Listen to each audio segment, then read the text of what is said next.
बोली गई आज से, जिसके बाद में जो नहीं है क्लास में वो देख सके।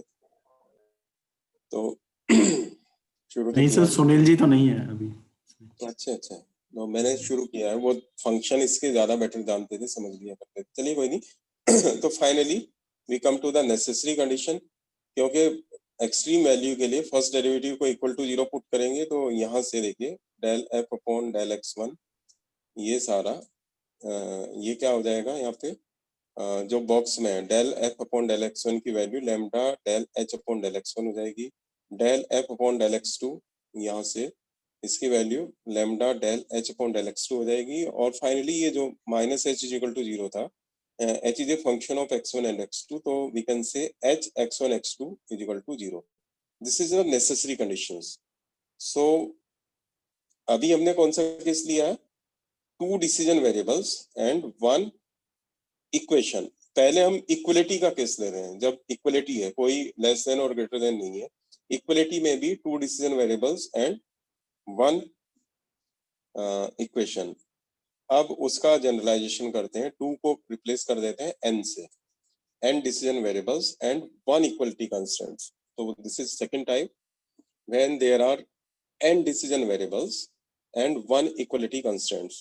So as we earlier developed, in this case also we consider a non-linear programming problems which has n variables, n decision variables, say x1 x2 up to xn. So in this way we defined f x1 x2 xn, और ये vector notation में इसे represent किया alternatively subject to the constraints. Constraints कितना है? only one constraint. So equation क्या बन जाएगी? g x1 x2 xn that is equal to gx in vector notation is equal to b. So same equation, same case जो previous case में 2 के लिए था, वो अब n के लिए है। केवल वेरिएबल्स 2 के बजाय n हुए हैं। कंडीशन वही अब थी। तो again we have this problem, और इस बार फिर से हम एक लैग्रेंजियन फंक्शन डिफाइन करेंगे। लैग्रेंजियन फंक्शन के लिए फर्स्ट स्टेप है h फंक्शन बनाना। h फंक्शन क्या होगा कि जो कंस्टेंट इक्वेशन है उसे इक्वल टू 0 पुट करना।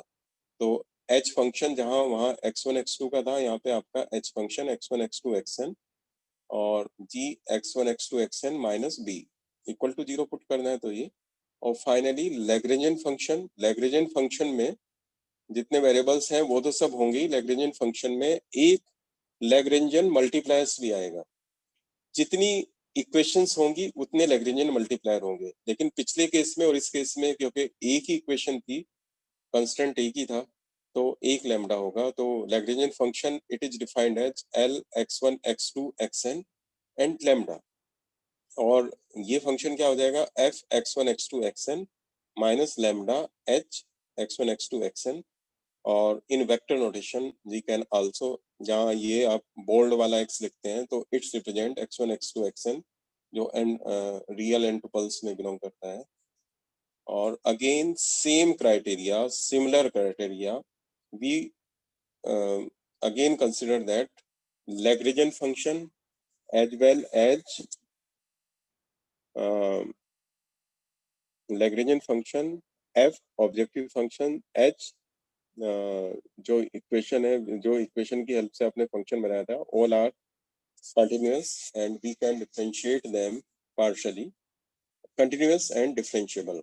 तो जैसे पहले किया था उसी तरह से उसे हम पार्शियली डिफरेंशिएट करते हैं, और इसे इसने रिप्रेजेंट किया j equal to 1 to n। तो n इक्वेशन तो ये आ जाएंगी, और लास्ट वाले इससे एक इक्वेशन इससे आ जाएगी, तो टोटल n प्लस 1 इक्वेशंस आएंगी। And this is the necessary condition for optimum value, necessary conditions for optimisations. तो फर्स्ट रिजल्ट का स्लाइट जनरलाइजेशन ये दूसरा रिजल्ट है, जहां पे 2 वेरिएबल्स की बजाय n वेरिएबल्स हुए हैं, लेकिन इक्वेशन एक ही है। अब केस थर्ड केस पे आते हैं, जब आपके पास n डिसीजन वेरिएबल्स हों और 2 इक्वलिटी कंस्ट्रेंट्स हों। और लास्ट केस क्या होगा? आप लोग गैस कर सकते हैं कि जब डिसीजन वेरिएबल भी n हो और इक्वलिटी कंस्ट्रेंट्स m हो, n और m इन जनरल वो हो जाएगा। फिर ये सारे केसेस उसके पर्टिकुलर केस हो जाएंगे। So in this case we have n decision variables and 2 equality constraints. It's very easy to understand. Again, we consider nonlinear programming consisting of n decision variables, and this time we have two equations or two constraints, g1 and g2. Both consist x1, x2, xn is equal to say b1, and x1, x2, xn is equal to b2. And as we know that कोई भी LPP non negative conditions के बगैर complete नहीं होती, so we finally defined that x1, x2, xn all are non negative. So again we define h. क्या होता है कि वो आप उस इक्वेशन को जीरो से पुट करते हैं. So objective function is same, f x1, x2, xn, and we define h1, x1, x2, xn. और यहाँ पे आप जो भी आपका राइट हैंड साइड की टर्म्स या लेफ्ट हैंड साइड की टर्म्स को एक साइड में लिखते इक्वल टू जीरो पुट करते हैं. सो h1 को जीरो, h2 को जीरो, और इसके बाद हम लैग्रेंजियन फंक्शन डिफाइन करते हैं. Lagrangian function with the help of Lagrangian multipliers. So कितने लैग्रेंजियन मल्टीप्लायर्स यूज होंगे? जितने आपके पास कांस्टेंट्स होंगे, जितनी कांस्टेंट्स की इक्वेशन होंगी. जैसे कांस्टेंट्स यहाँ पे इक्वल इक्वेशंस हैं, तो जितनी इक्वेशंस होंगी उतने ही लैग्रेंजियन मल्टीप्लायर्स होंगे. सो carefully notice here in the left hand side, Lagrangian multipliers has L, x1, x2, xn and lambda 1, lambda 2 both. और ऊपर जब आप उसे डिफरेंशियबिलिटी डिफाइन करते हैं तो ये मेंशन करना ना भूलें कि all these things are differentiable. चलिए नीचे लिखेंगे. तो Lagrangian function is defined as it is the combination of function minus Lagrange multipliers multiplied by number of constants. So first constant lambda 1 h1, then second one minus lambda 2 h2. So in vector notation x1, x2, xn लिखना complicated होता है, तो आप इसे इस तरह से लिख सकते हैं. L x bold lambda 1 lambda 2, this is equal to fx minus this. Or never forget to write what is meaning of x. So again the same criteria, we assume that function L, f, hi, even lambda I also include, वो miss किया इसने. Assuming that all these things are continuous as well as differentiable, so we can find the necessary condition for optimality. So first derivative को equal to zero put करेंगे, और जो zero put करने से जो इंटर रिलेशनशिप आएगी, अब तक एक था, इस बार del F upon del x1 minus lambda 1 del h1 upon del x1 minus lambda 2 del h2 upon x2, इसे जीरो पुट करेंगे तो del F upon del x1 या व्हाटएवर इसकी वैल्यू इक्वल टू करके ये आ जाएगी. और in this way we get n equations यहाँ से मिल जाएंगी, और फाइनल लास्ट इक्वेशन जो है h1 और h2 इन्हें भी इक्वल टू जीरो पुट करते हैं, तो ये नेसेसरी कंडीशन होगी. And fourth case, last case,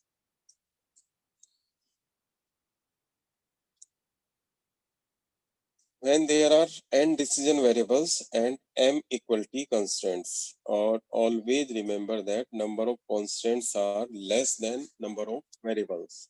Number of constants are less than number of variables. किसी वैलिड सॉल्यूशन के लिए m को लेस देन n होने की जरूरत है. अगर m ग्रेटर देन n होगा तो फिर वो दूसरे केसेस हैं, उसे लेटर ऑन डिस्कस करेंगे.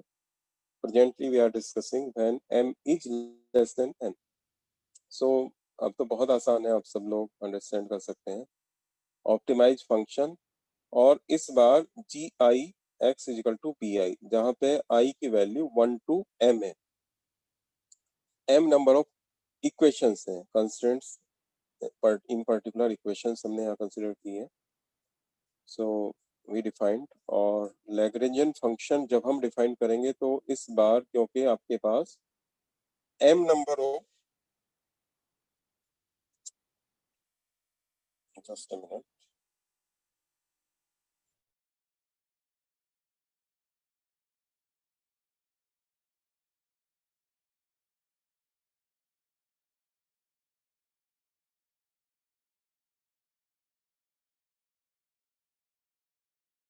as we earlier mentioned, we consider that all these things are continuous as well as differentiable partially with respect to this, and even all parameters are also differentiable. All parameters are also differentiable. So in this way, we can get the necessary condition for finding the optimum value in case of n decision variables and m constraints. Basically, ये last case एक general case है और previous 3 cases इसके particular case है. अब necessary तो हो गया. We come to the sufficient condition. Sufficient condition और काफी लेंदी से एक्सप्रेशन होते हैं. विदाउट प्रूफ है आपके यहाँ पे sufficient condition. So necessary condition for maximum और मिनिमम और optimum value of the objective function in any non linear programming problems with equality constraints, very specific, only for equality constraints, also become the sufficient conditions for maxima or minima of the objective function if it is concave, and for a minimum if the objective function is concave. देखिए conditional उसने कहा कि necessary condition ही sufficient condition का काम करेगी. केवल objective function को check कर दीजिए. फंक्शन की कॉन्केविटी और कॉन्वेक्सिटी चेक करने के कुछ रूल्स हैं जिसे हम आगे डिस्कस करेंगे कि आप केवल फंक्शन की कॉन्केविटी और कॉन्वेक्सिटी चेक कर दीजिए और अगर ऑब्जेक्टिव फंक्शन की नेचर कॉन्केव आती है तो जो भी वैल्यू निकली है, ये जो प्रीवियस इक्वेशंस जितने भी सेट आपने चारों केसेस में निकाले हैं उनसे हमें वेरिएबल्स की वैल्यू आती है, x1 x2 xn की वैल्यूज आती है. तो उन वैल्यूज पे अगर ऑब्जेक्टिव फंक्शन हमारा कॉन्केव आता है तो वो मैक्सिमम को रिप्रेजेंट करेगा और अगर कॉन्वेक्स आता है तो वो कॉन्वेक्स आता है तो वो मिनिमम को रिप्रेजेंट करेगा. तो concave for maxima, convex for minima. Research तक भी ऑपरेशन रिसर्च के क्वेश्चंस यही होते हैं. Concavity for maximum if the testing function is concave, that is maximum. If the testing function is convex, it represents minimum. So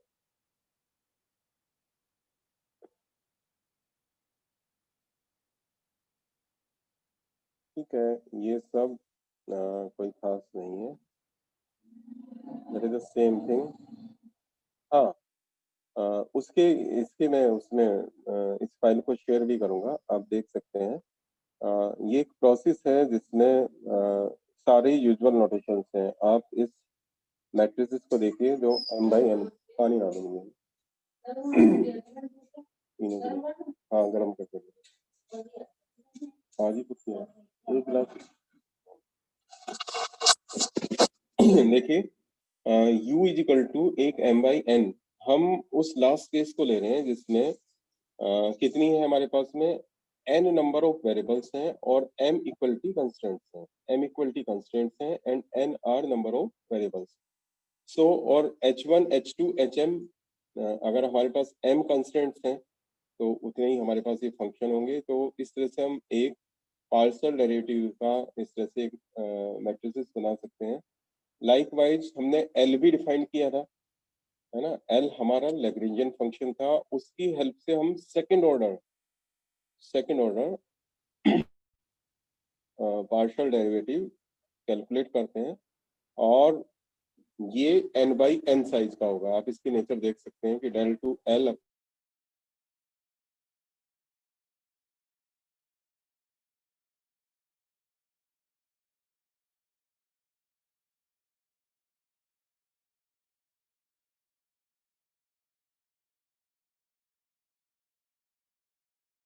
x2 को with respect to x1 से लेके xn तक एक बार और पार्शियल डेरिवेटिव किया गया. लाइकवाइज लास्ट टर्म में आपने del l upon del xn को x1 से लेके xn के रेस्पेक्ट में फिर से सेकंड ऑर्डर पार्शियल डेरिवेटिव किया. In this way we obtained a matrix of order n/n. Operative part है और एक हमने m/n साइज का m by m साइज का, m तो पता होगा हमें, m नंबर ऑफ कंस्टेंट्स है, m by m साइज का एक नल मैट्रिक्स कंसीडर किया है और एक बॉर्डर्ड हेजियन मैट्रिक्स को डिफाइन किया है। बॉर्डर्ड हेजियन मैट्रिक्स के देखिए क्या क्या कंपोनेंट्स हैं, नल मैट्रिक्स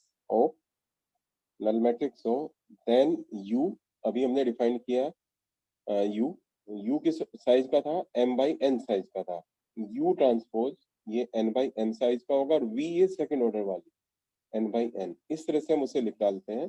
तो ओवरऑल ये बॉर्डर हेजियन मैट्रिक्स एक स्क्वायर मैट्रिक्स होगी और इसका साइज क्या होगा, m plus n रोज m plus n रो होंगी इसमें और m plus n कॉलम होंगे। काउंट कर सकते हैं, ये o m by m का था, ये u आपका m by n का था, u transpose n by m का था और v आपका n by n का था। तो ओवरऑल साइज इसका ये आ जाएगा।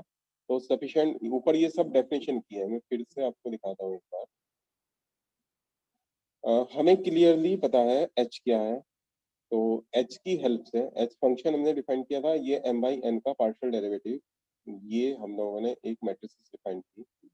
thereafter we know very well what is l Lagrangian function था, उसकी हेल्प से ये n by n साइज की एक मैट्रिक्स डिफाइन की और एक नल मैट्रिक्स आप जानते हैं जिसके सारे एलिमेंट 0 हो, वो डिफाइन की और with help of that we defined a bordered Hessian matrix और जो इस साइज की होगी और इससे हम चेक करते हैं मैक्सिमा या मिनिमा। देखिए नेसेसरी कंडीशन से मैंने कहा था आपको वेरिएबल्स की और पैरामीटर्स की वैल्यूज मिलती है। अभी जब एग्जांपल्स में करेंगे तो और क्लियर हो जाएगा और जब ये डॉक्यूमेंट आपके पास होगा बुक से करेंगे तो ये आसान है, बिल्कुल कुछ भी डिफिकल्टी नहीं है। हमें स्टेशनरी पॉइंट्स की वैल्यूज मिल जाती हैं, उन स्टेशनरी पॉइंट्स की values mean x1 x2 xn जितने भी वेरिएबल्स हैं जितने लैम्डा हैं उन सब की वैल्यूज मिल जाती है।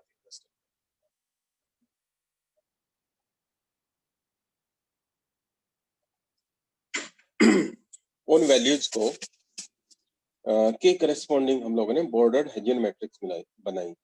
देखिए come to the first page again, ये सारी वैल्यूज जब हमें x1 x2 xn डेरिवेटिव करने के बाद उनसे हम वैल्यूज को पुट करते हैं, वैल्यूज को पुट करने के बाद फिर देखिए मैक्सिमा मिनिमा, ये दो टेस्ट है, पहले वाला test the point x naught is a combination of various values of x and various values of lambda gives the maximum value of the objective function if starting with principal minor of order 2m plus 1, starting with principal minor. अभी तो इसे एक statement की तरह से लें, फिर हम इसके डेमो करेंगे तो ये क्लियर हो जाएगा। प्रिंसिपल माइनर आप जानते हैं, प्रिंसिपल माइनर क्या होता है, of order 2m plus 1 2m plus n, the last n minus m principal minors of bordered Hessian matrix are of alternative sign means positive negative, but किस sign से वो start करेंगे, स्टार्टिंग विद साइन -1 की power m plus n, जहां m number of constants हैं और n number of variables हैं। एक पर्टिकुलर केस भी बाद में बताया है, उस पर हम जाएंगे। तो ये एक स्टेटमेंट है, स्टेटमेंट को रिकॉल करना है और ऐसा कोई जरूरी नहीं है कि मैक्सिमम नहीं है तो मिनिमम होगा। नो एक्सट्रीम वैल्यू केस भी हो सकता है कि वो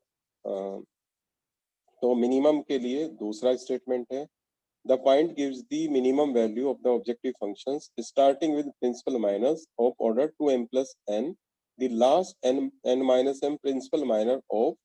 देखिए ये फर्स्ट टू लाइन दोनों की कॉमन है, हमें प्रिंसिपल माइनस और उसकी भी last n minus m principal minus R of the sine of -1 की पावर m, -1 की पावर m। अगर m की वैल्यू 3 है, 3 नंबर ऑफ कंस्टेंट्स आपको गिवन है, तो -1 की पावर 3 मीन्स नेगेटिव, तो सारी नेगेटिव वैल्यूज ही आपको कंसिडर करनी पड़ेगी फर्स्ट क्लास।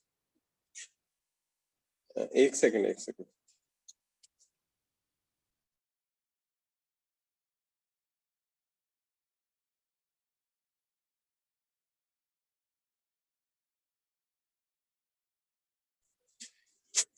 सो ये चेकिंग मैकेनिज्म है इन पर्टिकुलर। अब उसने बताया कि अगर n की वैल्यू 2 हो और m की वैल्यू 1 हो, if n is 2 and m is 1, then border of Hessian matrix m plus n होता है, 3/3 होगा, यानी m प्लस n 3 है। और जो इसमें 2m प्लस 1 बार बार यूज हुआ है तो 2m प्लस 1 की वैल्यू 3 होगी। और -1 की पावर m प्लस n एक साइन यूज हुआ, वो मैंने जैसे बताया था, -1 की पावर 3 -1 होगा। और एक n माइनस m यूज हुआ था n माइनस m, n की वैल्यू तो ऑलवेज ग्रेटर देन m है ये हमने कंसिडर किया है, उसकी वैल्यू 1 होगी। तो एक्सट्रीम वैल्यू, इससे हमें ये पता चल जाएगा कि हमें कहाँ से कौन सी वैल्यू ऑब्टेन करनी है। Likewise the same demo if n is equal to 3 1, आसान है, ये आप कर सकते हैं। अगर 3 है 1 है तो ये किस तरह से हो सकता है। और ये उसके चेक भी हैं, ये उसके चेक भी हैं। Delta 3 is equal to H D means border Hessian matrix की अगर डिटर्मिनेंट वैल्यू लेस देन 0 आएगी, नेगेटिव आएगी, तो minimum value, maximum value, negative पे मैक्सिमम होता ही है और positive pay minimum, border Hessian matrix in that case, and the same case in particular. और ये जो नोट करके आया है एक बॉक्स में, ये नोट करके आया है एक बॉक्स में, ये ऑल्टरनेटिव अप्रोच है। और ये पिछले वाले मेथड में जो था उसमें क्या क्या यूज हुआ था, आप रिकॉल करो, उसमें एल यूज हुआ था और एच यूज हुआ था, उसमें एल यूज हुआ था और एच यूज हुआ था। बॉर्डर हेजियन मैट्रिक्स में एल और एच ही तो यूज हुए थे, बोल सकते हैं कुछ लोग। बॉर्डर हेजियन मैट्रिक्स के कंपोनेंट क्या थे, एल और एच। एल लैग्रेंज मल्टीप्लायर्स था, यू में अच्छा आया था और यू में एल आया था। हाँ, ये जो है ना एक और दूसरा मेथड है जिसमें सीधे ऑब्जेक्टिव फंक्शन से, ऑब्जेक्टिव फंक्शन एफ क्या होता है, ऑब्जेक्टिव फंक्शन होता है, केवल ऑब्जेक्टिव फंक्शन से हम उस फंक्शन की कॉन्वेक्सिटी या कॉन्केविटी पता कर सकते हैं। तो ये इसमें देखिए बॉर्डर हेजियन मैट्रिक्स को डिफाइन करने का सेकंड वे है। इसमें एच से या वो जो सब्जेक्ट टू करके कंडीशंस होंगी उससे कोई मतलब नहीं होगा, सेकंड डेरिवेटिव उसका होता है और वो n by n, second derivative with respect to n variables हम कैलकुलेट करते हैं। कंपोजिशन देख सकते हैं, del two F upon del x1, del two F upon del x1 x2, तो लास्ट में वो x1 एक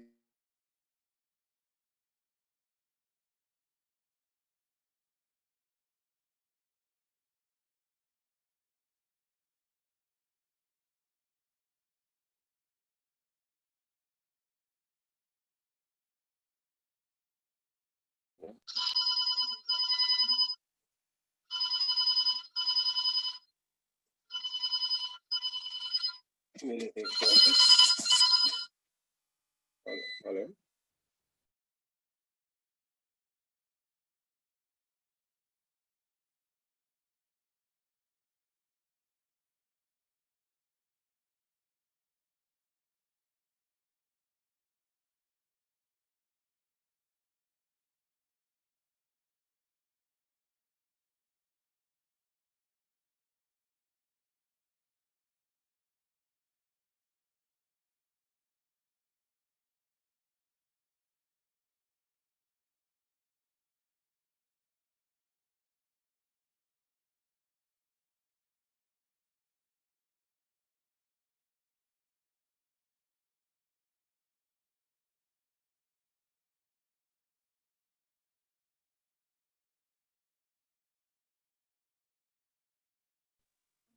ये क्या कुछ दिखाई नहीं दे रहा है ना, हाँ सर, अभी कुछ नहीं दिखाई दे रहा है। ये यहाँ का डिपार्टमेंट का नेट चला गया है ना, अब डिपार्टमेंट की लाइट चले जाने अच्छा। से ये मतलब होती है। अब लाइट आ गई यहाँ पे तो फिर चलेगा।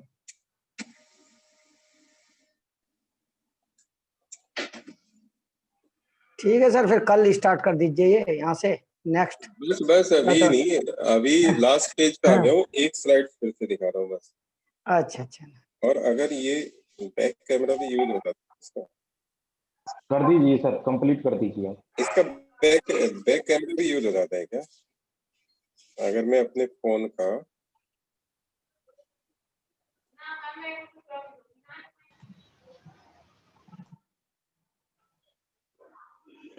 सर बैक कैमरा शो हो रहा है।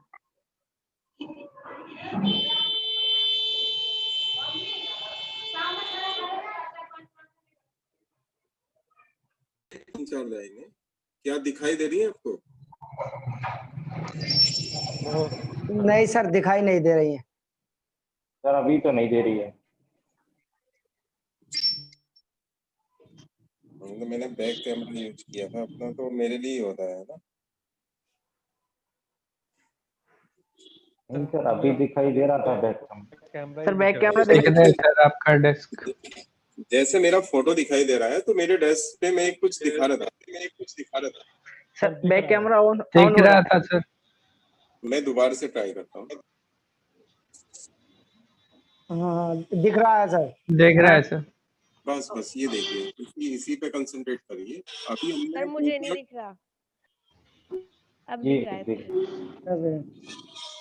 हाथ में पकड़ा हुआ है, मैं मेहनत कर रहा हूँ भाई। वो जो लास्ट में सेकंड ऑर्डर की बॉर्डर्ड हेजियन मैट्रिक्स हम लोगों ने बनाई थी, उसमें अगर फंक्शन कॉन्वेक्स है, हमने कहा था कि सफिशिएंट कंडीशन की बात, अगर फंक्शन कॉन्वेक्स है तो उसके all the principal leading minors of positive in sign. चलिए ये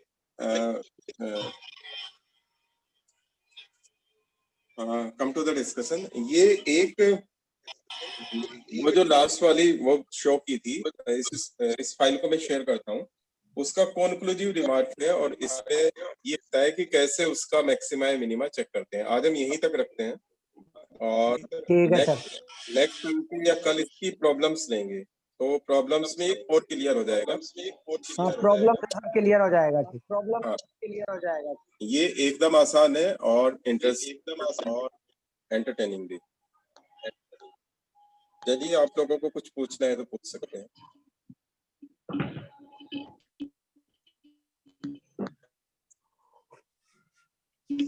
सर दोनों क्लासें क्या साथ में हो सकती हैं क्या? देखो, मैं जो है ना आज यूनिवर्सिटी के असाइनमेंट पे था और ये मेरी आवाज ही गूंज रही है ना मुझे।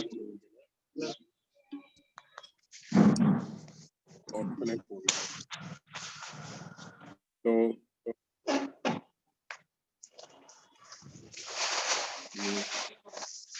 मीन्स के मैं सहारनपुर तक गया था। कुछ यूएफएम केसेस रिपोर्ट हुए मेडिकल कॉलेजेस के, तो रोजाना हम लोगों को कुछ ना कुछ काम दिया जाता है। आज तो पॉसिबिलिटी नहीं सर, वैसे भी 1 घंटे में काफी कुछ हो जाता है सर। एक क्लास काफी है। 2 घंटे नहीं 2 घंटे काफी नहीं, ये शायद ये कह रहे हैं कि दोनों क्लास एक साथ हो सकती हैं। यही तो नहीं, मैंने तो 2 क्लास का मतलब 1 घंटे में सर 2 क्लास तो हो ही जाती हैं सर। 1 घंटे से आप ज्यादा ले लेते हैं। अरे मैं ये कह रहा हूँ सर बीच में बहुत गैप आता है, उसके लिए बोला जा रहा है। हाँ, वो थोड़ा सा प्रैक्टिकली समझिए हम लोग। और सर मेरी एक रिक्वेस्ट है कि लिंक थोड़ा पहले आ जाए तो सही रहेगा। क्या आ जाए लिंक? जी सर, मैंने तो इसलिए पॉसिबिलिटी वर्ड यूज किया था कि अगर लोगों को सूचना नहीं हो पाएगी तो क्लास कैंसिल।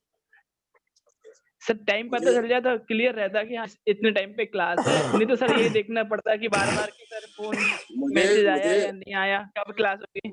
मुझे जैसे ही कंफर्म हुआ कि मैं क्लास इस टाइम अवेलेबल होगा, मैंने इमीडिएटली आप भावना पूछी है, क्योंकि वो जो काम आज होना था वो फिर कल पे पोस्टपोन हो गया। तो कल देखता हूँ कल मैं क्लास ले पाता हूँ और इसे शेयर कर देता हूँ। थोड़ा सा कोशिश करूँगा आगे। 5-6 दिन के यूनिवर्सिटी के एग्जाम और बचे हैं, तो जब तक यूनिवर्सिटी के एग्जाम बचे हैं तब तक थोड़ा ही रहेगा। जो कि 8 बजे से लेकर शाम के 6 बजे तक। चलिए कोशिश करेंगे। अगर सर आप ज्यादा बिजी हैं तो कोई बात नहीं सर, 4-5 दिन बाद क्लास ले लेना। नहीं क्या हुआ फिर आना पड़ेगा। अगर ज्यादा डिपार्टमेंट में आना पड़ेगा। डिपार्टमेंट में आना पड़ेगा तो आ जाएंगे सर। अगर आप ज्यादा बिजी हैं तो 4-5 दिन बाद ले लेना सर। ये सबके बिहार पे नहीं नहीं, मैं तो अपने बिहार पे बोल रहा हूँ सर। नहीं सर, थोड़ा नहीं सर मॉर्निंग में पता लग जाए ना क्लास तो फिर प्रॉब्लम ऐसा हम लोग के सारे मिलके बार-बार सर अभी तो कोरोना में कोई बड़ी घर से दिक्कत बाहर नहीं आने दे रहा, मम्मी पापा मना करते हैं।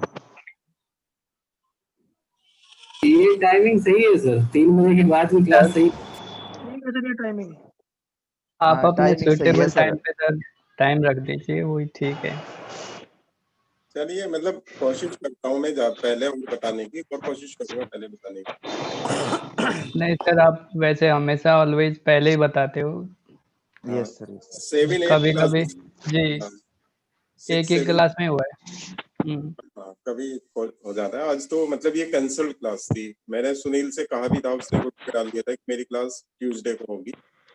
Yes sir. मैं अपने के लिए यस सर, यस किया, सर। तो ये हो गया, जितना काम निपट जाए उतना अच्छा है। चलिए, आप लोग कीजिए, मैं इसकी फाइल शेयर करता हूँ, या वो बुक होगी सबके पास जो कृष्णा पब्लिकेशन। सर ये शेयर कर दीजिए सर। फाइल शेयर कर दीजिए सर सर। शेयर कर दीजिए। Sir sir please book share share कर कर दीजिए, दीजिए, बुक ज्यादा अच्छी बात है, बुक लिंक शेयर कर दीजिए। चलिए, ठीक है, thank you. Thank you sir, thank you sir, thank you sir. Okay sir, thank you sir. Thank you sir. और कोई भी आपका अदरवाइज भी इश्यू हो तो मैं कोऑर्डिनेट कर रहा हूँ इसको, तो एक बार शेयर कर सकते हैं, डायरेक्ट एप्लीकेशन इधर उधर भेज देने से। दोबारा सर रिपीट ठीक है। करो सर। मैं कह रही कि अगर कोई इश्यू है किसी तरह की एडमिनिस्ट्रेटिव, तो मेरे से बात कर सकते हैं, दूसरी क्लास के बारे में भी अगर कोई एडमिनिस्ट्रेटिव इश्यू है ना, टाइम वाइम का चीजों का, तो बात कर सकते हैं। Okay sir, okay, thank you sir. Okay sir sir. Offline class तो नहीं लगेगी ना अभी? ऑफलाइन देखो, एडमिनिस्ट्रेशन ओपन करने को कहेगा तो होंगी, पर अभी तो जितना खींच रहे हैं इसीलिए तो ले रहे हैं क्लास, भाग के भी आके कि जितनी हो सकता है वो। जी sir, thank you sir. Sir inventory की क्लासेस भी भेज दीजिएगा सर, इन्वेंट्री की लेक्चर्स। यतीन बताएगा आपको, इन्वेंट्री जितना समझ में नहीं आया वही। सर उसकी Yes. स्लाइड्स वगैरह मिल जाती तो अच्छा होता। हाँ, Yes, वही sir, वही slide. मैं तो वैसे ही मजाक कर रहा था, वो सारी जो क्लासेस आपकी सारी स्लाइड्स भेज देंगे। ठीक है, thank you sir, thank you thank you sir, very much. Thank you okay sir, sir, thank you sir. Thank you.